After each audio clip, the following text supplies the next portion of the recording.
from Southwest Florida's news leader. This is Wink News at 11. A somber night in Fort Myers as the community says goodbye to a fallen hero. Officer Adam Jobbers-Miller died at Lee Memorial Hospital earlier today. And this is new video just into the Wink newsroom of the procession from the hospital to the medical examiner's office.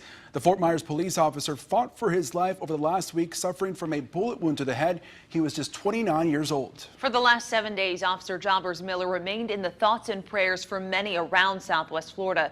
The community rallied behind him. Fundraisers for his family raised tens of thousands of dollars from anyone who wanted to help. Now the community is honoring the memory of one of Fort Myers' finest. The Nightbeat has team coverage tonight. Reporter Chris Grisby is live at the Fort Myers Police Department and how the people of Southwest Florida are responding to this tragic news. But we begin with the Nightbeat's Morgan Reiner, who's live at the medical examiner's office tonight. Morgan? Wink News was at the hospital earlier tonight, and the atmosphere was just chilling. Dozens of cop cars led Officer Jobbers-Miller's body here shortly after 9 p.m. Now at the medical examiner's office, the atmosphere is quiet and somber. 41 was shut down while the body of Officer Adam Jobbers-Miller was transported here. While a huge American flag strung from a fire truck outside the hospital, this thin blue line flag is being taken down. Law enforcement is showing their condolences for the officer on social media as well. The Lee County Sheriff's Office says, "Words cannot capture how we feel, but together we will help each other out during this time of need." And the Cape Coral Police Department said, "We are all family and this hurts us all." Officer Adam Jobbers-Miller was shot exactly a week ago tonight at a gas station off of MLK Boulevard. He was rushed to Lee Memorial for emergency surgery. FMPD said he died late this afternoon. Trust Wink News to keep you informed as we learn more about what is going on inside the medical examiner's office. Live on the Nightbeat, Morgan Reiner, Wink News Now. Morgan, thank you. We now turn the Nightbeat's Chris Grisby, who is outside the Fort Myers Police Department. Chris, we understand some local businesses plan fundraisers for Jobbers-Miller tonight. How did tonight's news affect the atmosphere? Yes, I'm here at the Fort Myers Police Department, and the flags right back behind me are at half staff in support and honor for that fallen officer, Officer Adam Jobbers-Miller. And the atmosphere did change at many of the bars and restaurants that were supposed to be having fundraisers for this officer. They had to turn those fundraisers into memorial services. At about 6 p.m. tonight, Officer Adam Jobbers-Miller passed away. A night meant for fundraising has turned into a memorial service for Fort Myers officer Adam Jobbers-Miller. To have a young man taken down doing his job just breaks my heart. It just shattered my heart. Songs, prayers, and tears overcame just about everyone at Sideline Sports Bar in Fort Myers. It's just a little overwhelming right now. 29-year-old Adam Jobbers-Miller worked for the Fort Myers Police Department for nearly 3 years. And the law enforcement community and others showed up in big numbers to support his family. We pray for him, pray for his family and his wife and the Fort Myers Police Department and the community. They're all brothers. I love you. I count on you. And I just spoke with Mayor Randy Henderson, and he tells me he's already been in contact with the governor's office on this unfortunate event. And we just left Sideline Sports Bar a few hours ago, and at last check, they're still raising money for that officer, and right now they're at about $3,000. Reporting live in Fort Myers, Chris Grisby, Wink News Now. And the governor's office just sent out a statement on Officer Jobbers-Miller's death. It reads, quote, "Our hearts are heavy to learn of the passing of Officer Jobbers-Miller. Police officers like Adam Jobbers-Miller put their lives on the line every day to keep our community safe. My wife Ann and I are praying for his family and everyone in the entire Lee County law enforcement community this evening." Officer Jobbers-Miller wasn't in Fort Myers long. He joined the police force here in 2015, but he has a long history of community service that starts back in New Jersey. Here's a look back at the legacy he leaves behind. Gracious God, our Father, you see us here tonight with our hearts still heavy, our spirits still perplexed. The prayers rolled in for Adam Jobbers-Miller from all over the country. Adam Jobbers-Miller hailed from the township of Wayne, New Jersey. A graduate of Wayne Valley High tonight, his wrestling team writing on Twitter, Heartbreaking news. Rest in peace, Officer Adam Jobbers Miller. He followed in his father's footsteps, joining a volunteer fire company in Wayne. This week, his old fire company asking for prayers on their bulletin. The firefighter turned police officer when he joined the Fort Myers Police Department. Here he is getting sworn in on September 17, 2015 by the former chief. Just last year, Jobbers Miller was commended for action he took helping a Fort Myers family. He was 29 years old. To help us, please, God, help us in this difficulty time. Support is pouring in for Officer Jobbers Miller and his family. People are posting all over social media about his passing. The Charlotte County Sheriff's Office tweeted that their hearts are heavy and that they're praying for him, his family, and the community. The Punta Gorda Police Department also sent their well wishes. They tweeted their deepest sympathies for the passing of a true hero. And the city of Fort Myers also issued a statement on Officer Jobbers Miller. It says, in part, we embrace Adam's family and rally to their side as we look ahead. The citizens of Fort Myers have demonstrated their underlined love and support this past week. It takes bravery and commitment to serve as a first responder. Men and women risk their lives daily to protect and serve our community. This is a devastating loss that affects our entire city. And we're also keeping track of the GoFundMe page for Officer Jobbers Miller. And within the last several hours, the fund has reached its goal of $60,000. A new message on there asks for continued prayers for his family. It's been 10 years since the death of another Fort Myers police officer. Officer Andrew Widman was shot and killed in downtown Fort Myers while responding to a domestic dispute. The gunman was out on bail and had a warrant out for his arrest. Following Officer Widman's death, a new law went into effect here in Florida to keep felons off the streets until their parole officer reviewed their case. Tonight, our thoughts and prayers are with Officer Jobbers Miller and his family. For all of the information on how you can help his loved ones, you can head to the Wink News app. We posted this story and all of the details that you need there. Well, we are done with the rain for tonight, but we're still looking at some scattered storms back in the forecast for your Sunday. But we are going to wake up to partly cloudy sky, temperatures in the 70s, right around average for this time of the year. Sunrise at 6:51 a.m. and pretty mild conditions, a southeast wind at around 5 miles per hour, but there still could be the chance for an isolated shower or two very close to Marco Island. But for the most part at the moment, we are nice and dry across southwest Florida. No more rain to get through for the next couple of hours, but we do have the chance to see some storms developing, a summer-like pattern once again for your Sunday afternoon. Storms offshore continue to work their way away from land, so we're not concerned with those. So as we fast forward into the 7 a.m. hour, that's where we start to see a few showers developing. When I come back, I'm going to show you what your afternoon on Sunday is looking like. Okay, Brooke, thanks. Disgusting dead fish are piling up along our shores. Not a lot of swimmers are willing to take a dip along Fort Myers Beach right now. Red tide is killing the sea life and making it hard for people to breathe. Piles of rotting fish span the entire beach, and it smells just awful. The cough sets in shortly after you step onto the sand. Plus, it's taking a toll on businesses that rely on the summer traffic. Like dead fish everywhere. Everybody's coughing. I work at a jet ski stand and I don't get any business anymore, man. Like it's horrible. Tourists who say they booked their trip here 6 months ago aren't sure if they'll come back next year. We're pushing for more answers on what happened at the IHOP near the Bell Tower shops in Fort Myers. This was breaking on Wink News this morning. Several deputies were on scene overnight. They taped off the restaurant, but we're still trying to confirm what exactly happened there. Trust Wink News to let you know as soon as we learn more. And right now, hundreds of people in Sanibel are in the dark. The Lee County Electrical Company are replacing a cracked power pole on West Gulf Drive. They say they're working as fast as possible to fix it and to avoid that area. And tonight, troopers are investigating a crash that killed a Naples man. FHP says 28-year-old Krister Zydak lost control of his pickup at Recreation Lane and Wesley Circle around 4:30 this morning. He ran off the road and hit a stop sign, then a fence, and eventually a tree. He was pronounced dead at the scene. A North Fort Myers man is dead on a motorcycle crash. It happened just before 2 this morning along US 41, just north of Pine Island Road.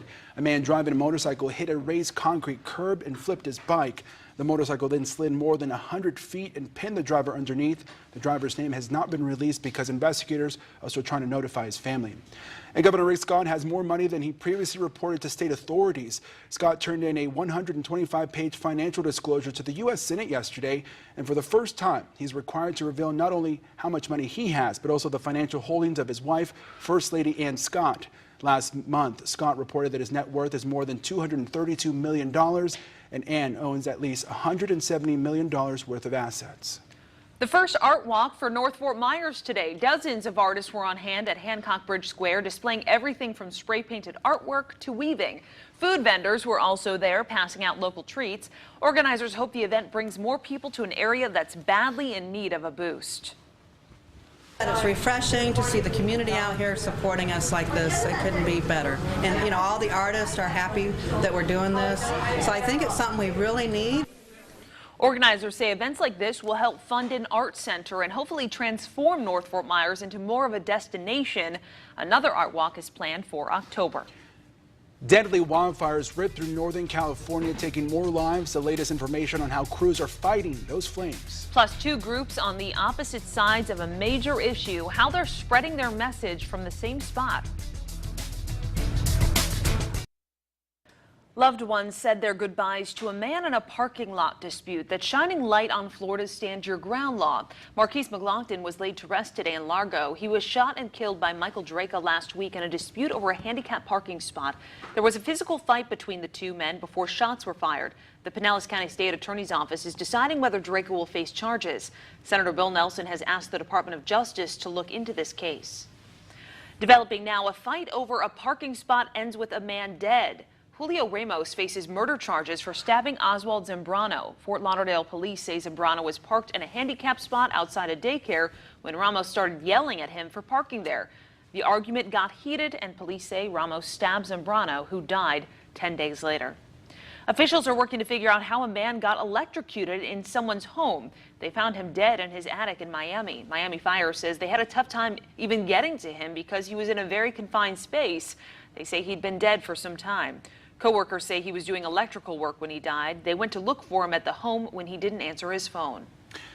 And new right now, dueling rallies on both sides of the issue hit the Capitol. A March for Our Lives rally took place in Tallahassee today. Also, organizers held a big pro-gun rally. That event hosted 14 speakers who are looking to protect Second Amendment rights. Survivors of the Parkland school shooting hosted a March for Our Lives event as well. That organization says they want politicians to be held accountable. And a new fire truck is on the streets helping to keep everyone safe. The St. Carlos Park Fire District rolled out their newest engine in grand fashion during a push-in ceremony this morning. Engine 52 was wet down, wiped dry, and blessed by the department's chaplain, then pushed backwards into the bay by a team of firefighters, as you see right there. The push-in ritual dates all the way back to the 1800s. And it was a wet weekend here in Southwest Florida, but just take a look.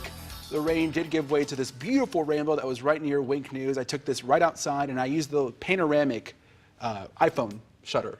Right. So you could get all of it. That's really the only way you can take a picture of a rainbow because it's so huge and it never looks as good in photos. True. It's one of those things you just have to see. But your photo looked amazing. Well, of course. I should have put a filter on it though, just to make it look better. Vibrant. But yeah, if any of you saw that, it was beautiful out there and it really cooled things down too. Definitely. We had a gorgeous sunset as well. I mean, with Southwest Florida, no filter hashtag is like the perfect way to describe it here. It is beautiful. And you know what? Tomorrow we have the chance to see some more rainbows across the area.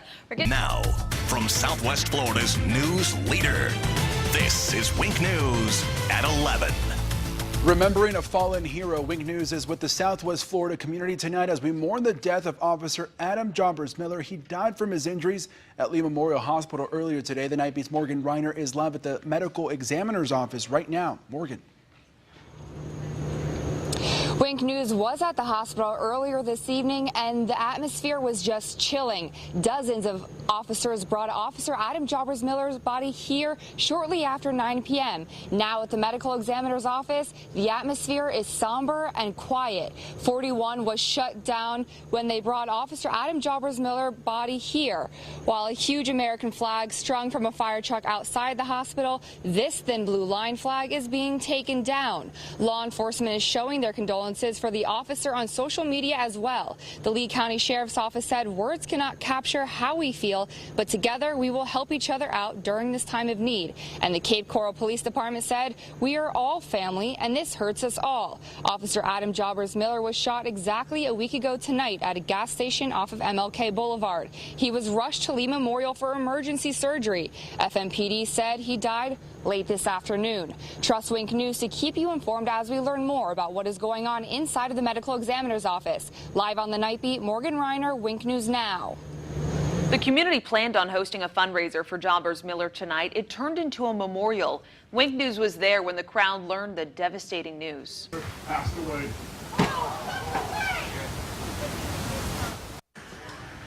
This is at Sideline Sports Bar in Fort Myers. You can see how sad and upset the crowd was when they heard what happened. But they continued to raise money anyway, hoping to help the fallen officer's family. Public shoppers will have a harder time taking their dogs into the grocery store with them. New signs are posted at stores saying only service animals trained to aid those with disabilities will be allowed inside, and no service animals are allowed to sit or ride in shopping carts. A company spokesperson says this has always been their policy, but now they're trying to make customers more aware. A community says goodbye to a family killed in a tragic duck boat accident. 4 of 9 family members who died when the boat sank were laid to rest today. The family held a funeral in Indianapolis. The accident happened in Missouri. 17 people died in total. And new right now, what would you do if you saw this in your front yard? Well, one woman in St. Petersburg says this has been her reality for months. A homeless man is consistently setting fires next door to her. The reason he gives police aren't exactly what you'd expect. The Nightbeat's Sarah Rosario has the details. For the past couple of months, Shyla Millick says she's been dealing with this. This is mainly where he sets the fire. A homeless man setting fires right next to her house. Worried it would spread, she'd call 911. Closer and closer towards my house, and I just don't feel safe. I don't want what I worked for, to go up into flames or my kids to get hurt. 31-year-old Amon Isaac McCullough has been arrested 4 times in the last 2 months for the crime, but the punishment isn't tough. This person is burning trash, which is nothing of value. No one has ever been injured and no property damage has ever occurred. Burning trash is just a code violation, which is less than a misdemeanor. And every time McCullough is arrested, he is seen back here doing it again. While he's been caught in the act, St. Pete police say there's not much else they can do. Neighbor Kristen Shidley says her daughter moved out because she doesn't feel safe. The first night that he lit the fire, he knocked on our window and woke her up. And that's pretty much the straw that broke the camel's back for her. And I asked him, are you hot? Are you cold? Do you want a blanket? No, I'm all right. But I'm like, who sets a fire in the middle of summer? According to the report, McCullough told police he's trying to burn off demons. Another time he said it's his birthday soon and he wanted to burn away the evil spirits. McCullough is no stranger to arrests. We found arrest records dating back to 2007. Neighbors hope the help he gets encourages him to change his ways for good. I hope it helps to where he's not doing it, because then if not, I'm just having to call 911 over and over. So until they can get him for something more serious, unfortunately it seems like the city has their hands tied to some extent, and that's the frustrating part. And McCullough has received mental health treatment in the past. Neighbors say they just want to see him get the help he needs. A mom and her 5 children are dead in a huge motel fire. The youngest was just 2 years old. A hospital in Michigan treated 8 other people for injuries. 4 of those were first responders themselves. Firefighters say the flames engulfed the entire building quickly. The Red Cross is helping those without a home tonight. A family is breathing a huge sigh of relief. This video shows the moment a 10-year-old escaped a carjacking in Connecticut. His 5-year-old brother was still in the back seat. Luckily, the older brother ran outside and grabbed his dad. They chased the car down the street. The thief actually let the younger brother out a block away. The carjacker is in custody. New dashcam video shows the moment a police officer uses a stun gun on a suspect while he's in handcuffs. Now that officer is out of a job. Video shows the officer chasing down the suspect, then stunning him. The Meridian, Mississippi Police Department fired Daniel Starks for using excessive force. The department says they won't tolerate their officers treating people that way. We attempt to be as transparent as we can. We tell the public what we will tolerate, what we will not tolerate, and that's basically what it boils down to. We have nothing to hide. Starks is not charged with a crime. He does have the right to appeal his firing. A longtime cardinal resigns after years of sexual abuse accusations. Pope Francis accepted the resignation of 88-year-old Theodore McCarrick. The Vatican removed him previously for sexual abuse claims. McCarrick led the Archdiocese of Washington. Multiple accusers claim he's guilty of sexual misconduct with adults and abuse of a child. And one of President Obama's cabinet members is considering a run for the Oval Office. Former Attorney General Eric Holder could run for president in 2020. Holder also served as the head of the National Democratic Redistricting Committee. He is a prominent fundraiser for Democrats across the U.S. Holder tells CNN he thinks he has what it takes to win, but he still has to talk it over with his family.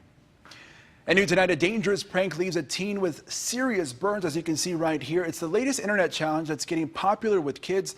The so-called hot water challenge involves drinking boiling water or pouring it on a friend. It's already killed a child in Florida. Recently, it left an Indianapolis teen with skin peeling off of his body. 15-year-old Kylan Clark says he fell asleep. He says his friend heated up some water and poured it on him. It was supposed to be a joke. And then, I looked down at my chest and my skin just fell off my chest. And then I went in there and I looked in the mirror and then I had skin falling off right here, on my face. And when the damage was done, Kylan suffered second-degree burns to his back, chest, and face. He spent a week at the hospital. Doctors say it's possible to end up with permanent disfigurement from these burns, or if you swallow the hot water, the burns to the airways could kill you.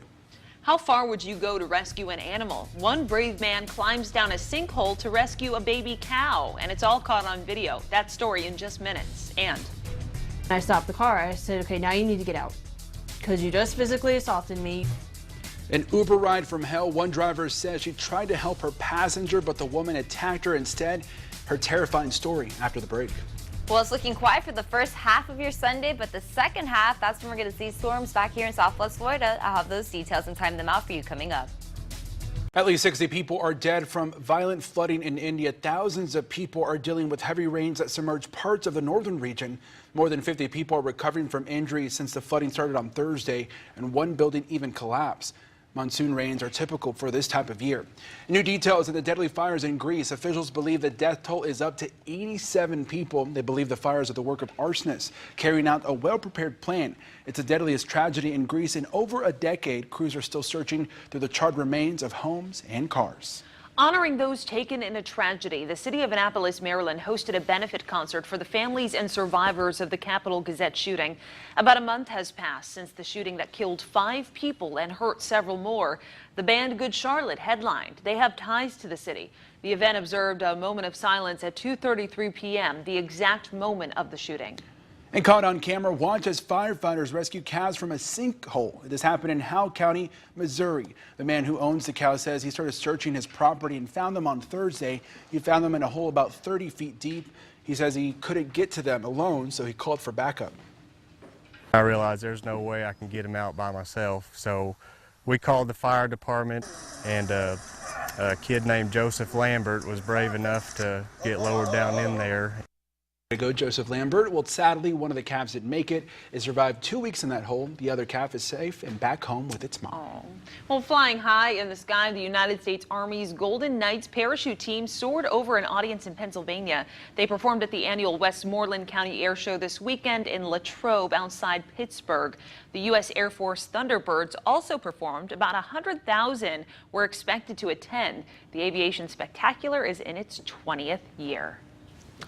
Meteorologist Brooke Silverang joining us now for a look at weather. And how are things out there now? It was really nice to see how much cooler it got outside. Definitely the rain helps us cool down. It's been so hot lately. Yeah. So I actually look forward to the rains because we get a break from the heat, the humidity. It feels good outside, and we're going to see those nice conditions when you wake up early in the morning. Partly cloudy for the most part. We could see a few. And breaking right now, 10 people are shot in New Orleans. 3 people died at the scene. 7 more were hurt. This is a live look at the scene right there. You can see investigators and the coroner out there right now. This is a developing story. Trust Wink News to let you know when we learn more.